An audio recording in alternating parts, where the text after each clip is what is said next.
Hi ಎಲ್ರಿಗೂ ನಮಸ್ಕಾರ. ನಾನಿವತ್ತು ಫಸ್ಟ್ ಟೈಮ್ ಬಿರಿಯಾನಿ ಮಾಡೋಕ್ಕೆ ಹೋಗ್ತಾ ಇದ್ದೀನಿ. ಗೊತ್ತಿಲ್ಲ ಹೇಗೆ ಬರುತ್ತೆ ಅಂತ. ಬಿರಿಯಾನಿ ಮಾಡೋಣ ಬನ್ನಿ. ಲೈಫಲ್ಲಿ ನಾನು ಮಾಡಿರೋ ಅಡುಗೆ ತಿಂದ್ಬಿಟ್ರೆ ಚೆನ್ನಾಗಿರಲ್ಲ. ಫಸ್ಟ್ ಟೈಮ್ ಬಿರಿಯಾನಿ ಟ್ರೈ ಮಾಡ್ತಾ ಇದ್ದೀನಿ. ಬಿರಿಯಾನಿ ಹೇಗಿರುತ್ತೋ ನೋಡೋಣ ಬನ್ನಿ ಮಾಡೋಣ. ಸೊ ಬಿರಿಯಾನಿಗೆ ಅರ್ಧ kg ಆಗೋಷ್ಟು ಚಿಕನ್ ಇದೆ, ಲೆಗ್ ಪೀಸು, ಚಿಕನ್ ಪೀಸ್ ಎಲ್ಲ ಇದೆ. ಸೊ ಇದನ್ನು ಫಸ್ಟು ಮ್ಯಾರಿನೇಟ್ ಮಾಡ್ಕೊಳ್ಳೋಣ. ಮ್ಯಾರಿನೇಟ್ ಮಾಡ್ಕೊಳ್ಳೋದಕ್ಕೆ ಮೊದಲು ಇದಕ್ಕೆ ಸ್ವಲ್ಪ ಅರಿಶಿನ, ಸ್ವಲ್ಪ ಅರಿಶಿನ, ಒಂದು ಚಿಟಿಕೆ ಆಗೋಷ್ಟು ಅರಿಶಿನ. So home made chilli powder, ಇದು ಮನೇಲೇ ಮಾಡಿರುವಂಥದ್ದು. ಯಾವುದೇ ಹೊರಗಡೆ ಯಾವುದೋ ಒಂದು ಪ್ರಾಡಕ್ಟ್ಸ್ ಯೂಸ್ ಮಾಡದೆ ಮನೇಲೇ ಮಾಡಿರೋಂಥ ಚಿಲ್ಲಿ ಪೌಡರು. ಸಿಕ್ಕಾಪಟ್ಟೆ ಸ್ಟ್ರಾಂಗ್ ಇದೆ, ತಿನ್ಬಿಟ್ರೆ ಅಷ್ಟೇ ಕತೆ. ಅದಕ್ಕೆ ಸ್ವಲ್ಪ ಚಿಲ್ಲಿ ಪೌಡರ್ ಹಾಕ್ಕೊತೀನಿ, ಬಿಕಾಸ್ ನಾನು ಆಲ್ರೆಡಿ ಚಿಲ್ಲಿ ಯೂಸ್ ಮಾಡ್ತಾ ಇದ್ದೀನಿ, ಅದಕ್ಕೋಸ್ಕರ. 1 ಟೇಬಲ್ ಸ್ಪೂನ್ ಆಗೋಷ್ಟು ಗರಂ ಮಸಾಲ, ಸ್ವಲ್ಪ ಧನಿಯಾ ಪುಡಿ, ಸ್ವಲ್ಪ ಇಷ್ಟೇ, ಸ್ವಲ್ಪ ಮೊಸರು ಹಾಕ್ಕೊಂಡು ನೀಟಾಗಿ ಮಿಕ್ಸ್ ಮಾಡ್ಕೊಬೇಕು. ಸೊ ಇದನ್ನೆಲ್ಲ ನೀಟಾಗಿ ಮಿಕ್ಸ್ ಮಾಡ್ಕೋಬೇಕು. ಯಾವ ಥರ ಇರುತ್ತೆ ಅಂತ ತೋರಿಸ್ತೀನಿ. ಈ ಥರ ನೀಟಾಗಿ ಮಿಕ್ಸ್ ಮಾಡಿಕೊಂಡು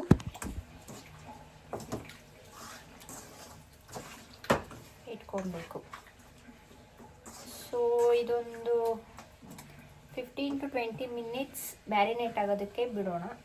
ಒಂದು ಕುಕ್ಕರ್ಗೆ ಆಯಿಲ್ ಹಾಕೊತಾ ಇದ್ದೀನಿ ಸ್ವಲ್ಪ. ಸೊ ಎಣ್ಣೆ ಹಾಕೊಂಡ್ಮೇಲೆ ಸ್ವಲ್ಪ ತುಪ್ಪ ಹಾಕ್ಕೊತಾ ಇದ್ದೀನಿ. ಬಿರಿಯಾನಿ ಸ್ವಲ್ಪ ತುಪ್ಪ ಹಾಕೊಂಡ್ರೆ ಅದೊಂಥರ ಡಿಫ್ರೆಂಟ್ ಟೇಸ್ಟ್ ಅನ್ನೋದು ಕೊಡುತ್ತೆ, ಅದಕ್ಕೋಸ್ಕರ. ಇದು ನನ್ನ ಸ್ಟೈಲು, ಬೇರೆ ಯಾರೇನು ಮಾಡ್ತಾರೋ ನಂಗೆ ಗೊತ್ತಿಲ್ಲ, ನಾನು ಹಿಂಗೆ ಮಾಡೋದು. ಸೊ ಮುಂಚೆನೇ ನಾನು ಎತ್ತಿಟ್ಕೊಂಡಿದ್ದೀನಿ ಮಸಾಲಾಸ್ ಎಲ್ಲ. ಚಕ್ಕೆ ಲವಂಗ, ಏಲಕ್ಕಿ, ಮತ್ತು ಈ ಸೋಂಕಾಳು, ಕಸ್ತೂರಿ ಮೇಥಿ, ಪಲಾವ್ ಎಲೆ ಇವೆಲ್ಲ ಎತ್ತಿಕೊಂಡಿದ್ದೀನಿ. ಸೊ ಇದಕ್ಕೆ ಹಾಕ್ತಾಯಿದ್ದೀನಿ. ಸೊ ಎಣ್ಣೆ ಬಾಯ್ಲ್ ಆಗ್ತಿರ್ಬೇಕಾದ್ರೆ ಹಾಕ್ತಾಯಿದ್ದೀನಿ. ಎರಡು ಮೆಣಸು ಮತ್ತು ಒಂದು 3 ಏಲಕ್ಕಿ ಹಾಕ್ತೀನಿ. 3 ಏಲಕ್ಕಿ. ಸೊ ಫ್ಲೇವರ್ ಕೊಡುತ್ತೆ ಏಲಕ್ಕಿ, ಗಮ್ ಅಂತ ಬರುತ್ತೆಲ್ಲ, ಫ್ಲೇವರ್ ಎಲ್ಲ ಡಿಫ್ರೆಂಟ್ ಟೇಸ್ಟ್ ಕೊಡುತ್ತೆ. ನೆಕ್ಸ್ಟ್ ಇದಕ್ಕೆ ಹಚ್ಕೊಂಡಿರೋ 2 ಈರುಳ್ಳಿ, 3 ಈರುಳ್ಳಿ ಹಾಕೊತಾ ಇದ್ದೀನಿ. ಸೊ ಇನ್ನಿಕ್ಕಿದ್ದು ನಮ್ಮಮ್ಮ ಫ್ರೈಗೆ ಅಂತ ಎತ್ತಿಕೊಂಡಿದ್ದಾರೆ. ಸೊ ಫ್ರೈಗೆ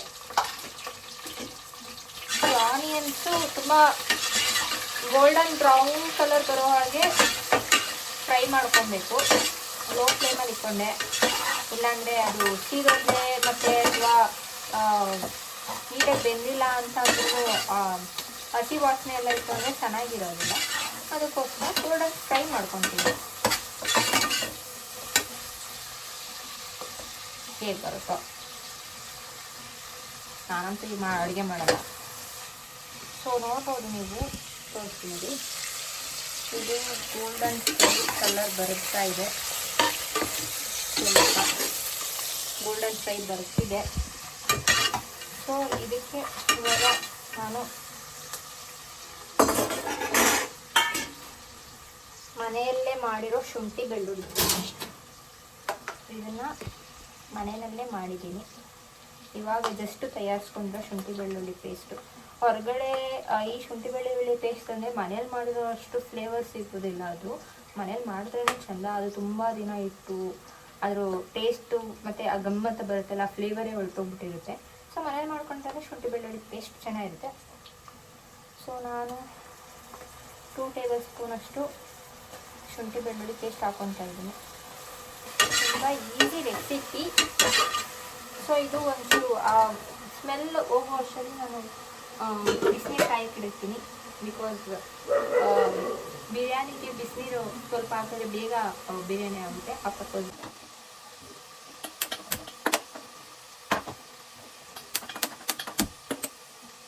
ರುಬ್ಬಿರೋ 2 ಟೊಮೆಟೊ ಹಾಕೊತಾ ಇದ್ದೀನಿ. ರುಬ್ಬಿಕೊಂಡಿದ್ದೀನಿ. ಇದಕ್ಕೆ ಕೊತ್ತಂಬರಿ ಸೊಪ್ಪು, ಪುದೀನ ಮತ್ತು ಹಸಿಮೆಣ್ಸಿನ್ಕಾಯಿ ಹಾಕ್ಕೊಂಡಿದ್ದೀನಿ. ಹಸಿಮೆಣ್ಸಿನ್ಕಾಯಿ ಒಂದು 7-8 ಇಲ್ಲ 10ವರೆಗೂ ಹಾಕ್ಕೊಂಡಿದ್ದೀನಿ ನಾನು ಹಸಿಮೆಣ್ಸಿನ್ಕಾಯಿ. ಸೊ ರುಬ್ಬಿರುವಂಥ ಇದನ್ನು ಹಾಕಿ, ಇದಕ್ಕೂ ಮುಂಚೆ ನಾನು ಬಿಸಿನೀರು ಕಾಯಿಸೋಕ್ಕೆ ಇಟ್ಟಿದ್ದೀನಿ. ಆ್ಯಂಡ್ ಮೋರೋವರು 2 ಗ್ಲಾಸ್ ಅಕ್ಕಿನ ಅವಾಗಲೇ ತೊಳೆದು ನೆನಾಕು ಇಟ್ಟಿದ್ದೀನಿ. ಬಿಕಾಸ್ ನೆನೆಸಿದ್ರೆ ಚೆನ್ನಾಗಿರುತ್ತೆ, ಚೆನ್ನಾಗೂ ಬರುತ್ತೆ, ಬೇಗ ಆಗುತ್ತೆ. ಆ ಪರ್ಪಸ್ಗೋಸ್ಕರ. ಇದಕ್ಕೆ ಅಂತಲ್ಲ, ಬೇರೆ ಯಾವುದೇ ನೀವು ಬಾತ್ ಐಟಮ್ಸ್ ಮಾಡ್ಕೊಳೋದಿದ್ರು ನೆನೆಸ್ಬಿಟ್ಟು ಮಾಡೋದೇ ಚೆಂದ. ಹಂಗೆ ಹಾಕಿದ್ರೆ ಅದು ಚೆನ್ನಾಗಿರಲ್ಲ. ಅದಕ್ಕೋಸ್ಕರ ಇವಾಗ ಇದೊಂಚೂರು ಬಾಯ್ಲ್ ಆಗಲಿ, ಆ ಎಣ್ಣೆ ಅಂಶ ಅನ್ನೋದನ್ನ ಬಿಟ್ಕೊಳ್ತದೆ. ಅದಕ್ಕೋಸ್ಕರ ಅದೊಂಥರ ಬಿಟ್ಕೊಳ್ತಲ್ಲ, ನೋಡ್ಬೋದು ಎಣ್ಣೆ ಅಂಶ ಬಿಟ್ಕೊತಿದೆ. ಕೊತ್ತನೇ ಕುದಿಯುತ್ತಿದೆ. ನನ್ನ ಕ್ಯಾಮ್ರಾನೇ ಬ್ಲರ್ ಆಗೋ ರೇಂಜಿಗೆ. ಸೊ ಇವಾಗ ಎಣ್ಣೆ ಬಿಟ್ಕೊತಿದೆ. ಸ್ವಲ್ಪ ನೀರು ಎಲ್ಲ ಅಂಶ ಬಿಟ್ಕೊತಿದೆ. ಚೆನ್ನಾಗಿ ಫ್ರೈ ಆಗಿದೆ. ಇದಕ್ಕಿವಾಗ ನಾವು ಮ್ಯಾರಿನೇಟ್ ಮಾಡಿ ಇಟ್ಟಂಥ ಚಿಕನ್ನ ಹಾಕೊತೀವಿ. ನೋಡಿ ಸುರಿತಿ ನೋಡಿ, ಇಷ್ಟೊಂದು ಚೆನ್ನಾಗಿ ನೀರು ಬಿಟ್ಕೊಂಡಿದೆ, ಕಾಣಿಸ್ತಿದೆ ಅಲ್ಲ. ಚೆನ್ನಾಗಿ ನೀರು ಬಿಟ್ಕೊಬೇಕದು, ಮ್ಯಾರಿನೇಟ್ ಆಗಬೇಕು. ಸೊ ರುಚಿಗೆ ತಕ್ಕಷ್ಟು ಉಪ್ಪು ಹಾಕ್ತಾಯಿದ್ದೀನಿ. ಬಿಕಾಸ್ ಒಂದು 5 to 10 ಮಿನಿಟ್ಸ್ ಚೆನ್ನಾಗಿ ಅದು ಬೇಯಲಿ. ಬೆಂದಾದಮೇಲೆ ಅಕ್ಕಿ ಹಾಕೋಣ, ನೀರು ಹಾಕೋಣ, ಕೂಗ್ಸೋಣ ಅಷ್ಟೇ. ಚೆನ್ನಾಗಿ ನೀರು ಬಿಟ್ಕೊಂಡಿದೆ, ನೋಡ್ಬೋದು. ಚಿಕನ್ ಎಲ್ಲ ಚೆನ್ನಾಗಿ ನೀರು ಬಿಟ್ಕೊಂಡಿದೆ, ಗಮ್ಮಂತನೂ ಬರ್ತಿದೆ, ಗಮ್ಮತ್ತೇನೋ ಬರ್ತೈತೆ. ಅದೇ ಚೆನ್ನಾಗಿ ಆಗಬೇಕು ಇಲ್ವ ಅದೇ ಭಯ. ಅದೇ ನೆನೆಸಿಕೊಂಡಿರೋ ಅಕ್ಕಿ ಇದೆ. ಹಾಗಾಗಿ ಅಕ್ಕಿ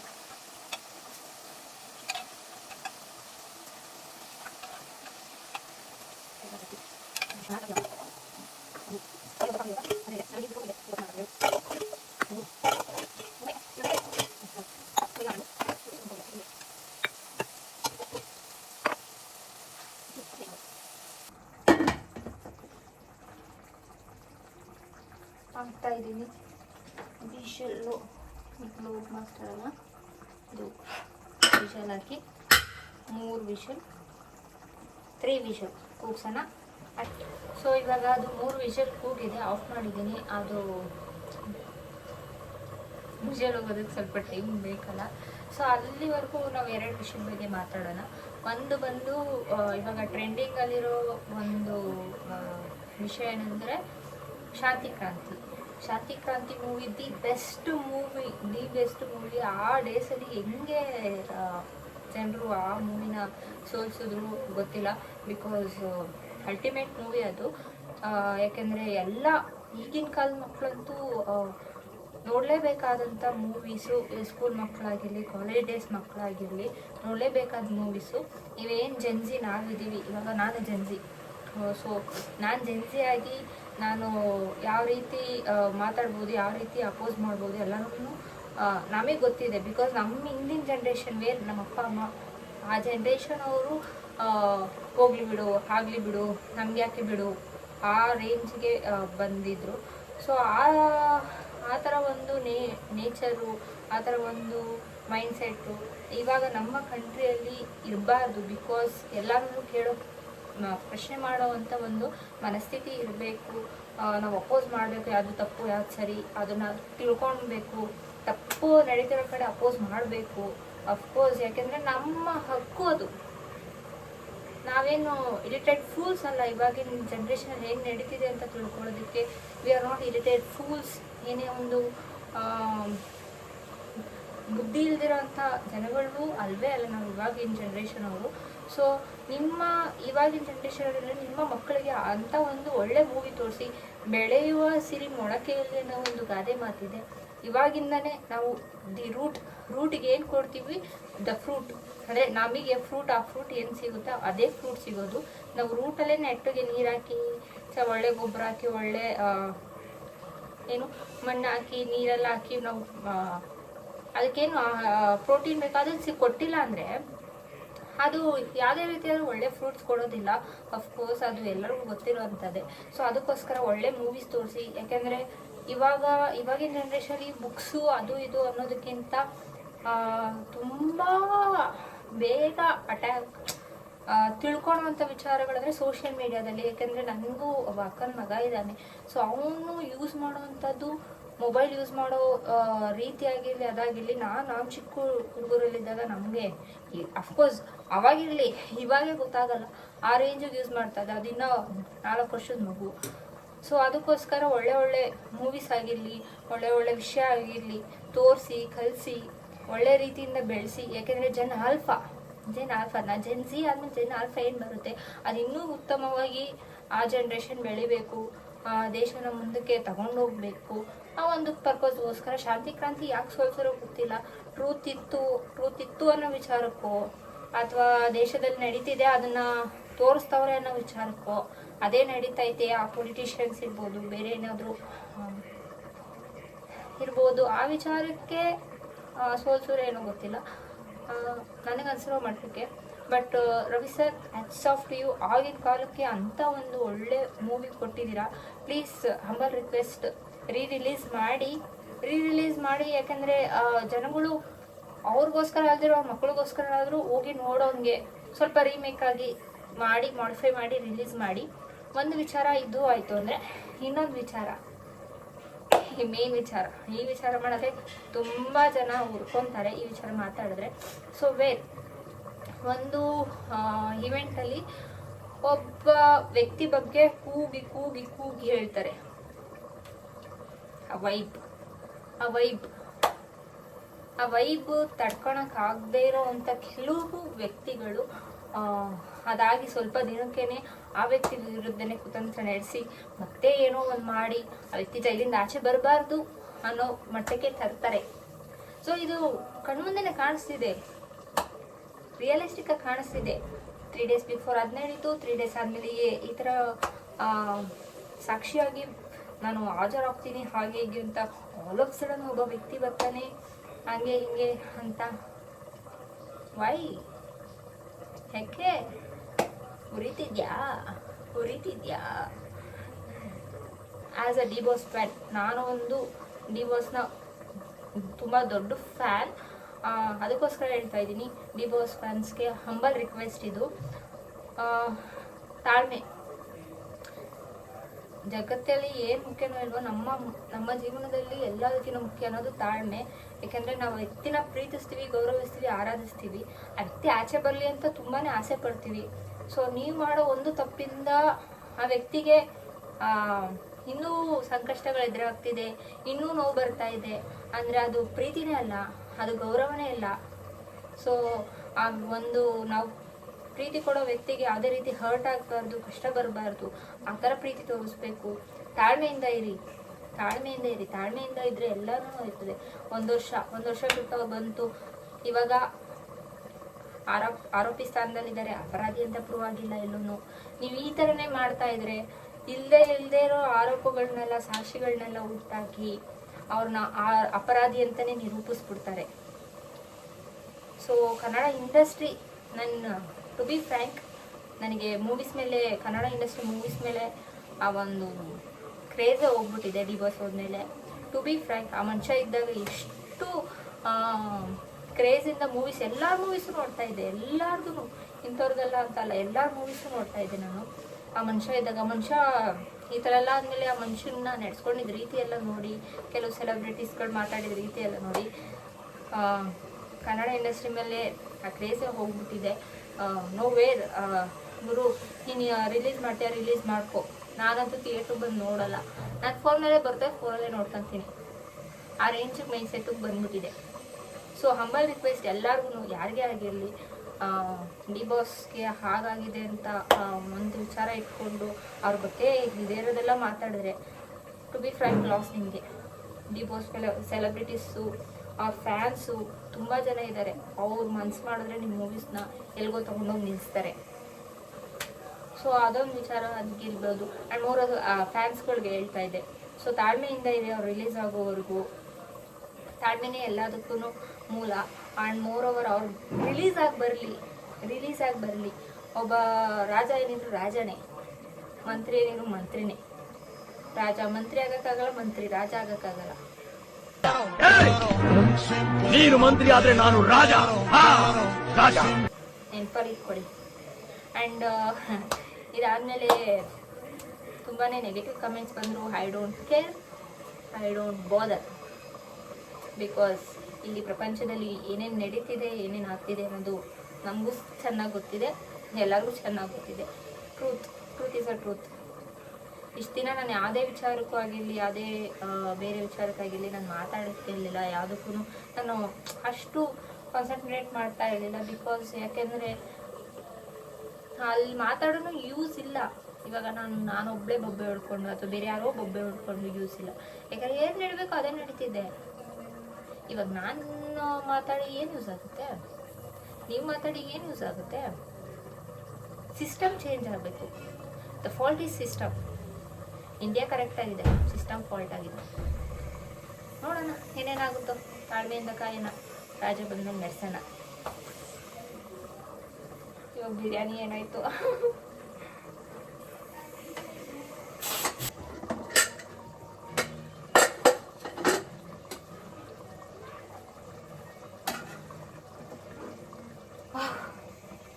ಫೈನಲಿ ಅಂತ ಬರ್ತಿದೆ ನೋಡಿ ಬಿರಿಯಾನಿ. ಜಾಸ್ತಿ ಅದೊಂದೇನು ಅವೆಲ್ಲ ಹೇಳಿದ್ನಲ್ಲ, ಮುದ್ದೆ ಅನ್ನಂಗೆ ಆಗ್ಬಿಡುತ್ತೆ, ಆ ಥರ ಏನೂ ಆಗಿಲ್ಲ. ಮುಂದಕ್ಕೆ ಮಲ್ಕೊಂಡು ಮಸಾಲೆ ಎಲ್ಲ ಮಿಕ್ಸ್ ಮಾಡ್ತಾ ಇದ್ದೀನಿ ಒಂದು ರೌಂಡು. ಟೇಸ್ಟ್ ನೋಡ್ಬೇಕು ಹೇಗಾಗಿದೆ ಅಂತ. ಮೇನ್ ಟೇಸ್ಟ್ ಅಲ್ವಾ. ಇವಾಗ ಬಿರಿಯಾನಿ ಆಗಿದೆ ಚಂದ ಆಗಿದೆ ಬಿರಿಯಾನಿ. ಒಂದು ತಟ್ಟೆಗೆ ಹಾಕ್ಬೋದು ತೋರಿಸ್ತೀನಿ ಹೇಗಾಗಿದೆ ಅಂತ.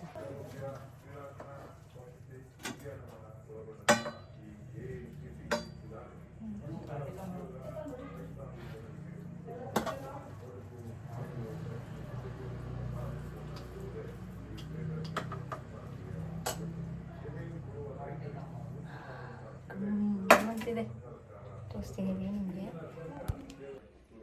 ನೋಡ್ಬೋದು. ಬಿರಿಯಾನಿ ಅಂತಿದೆ.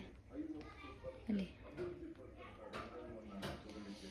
ಫ್ರೈಯು ಹಾಕೊಂಡಿದ್ದೀನಿ. ಫ್ರೈಯೂ ಟೇಸ್ಟ್ ನೋಡುವ. ಬಿರಿಯಾನಿ ಫಸ್ಟ್ ಟೈಮ್ ಬಿರಿಯಾನಿ ಮಾಡಿದ್ದೀನಿ. ಶೆಫ್ ಫೀಲಿಂಗ್ ಕೊಡ್ತಾ ಇದ್ದ ಭ್ರಮೆ. ಅರೆ ಟೇಸ್ಟ್ ಹೆಂಗೈತೆ ಅಂತ ಗೊತ್ತಿಲ್ಲ. ಟೇಸ್ಟ್ ಬಿಸಿ ಬಿಸಿ ಐತೆ.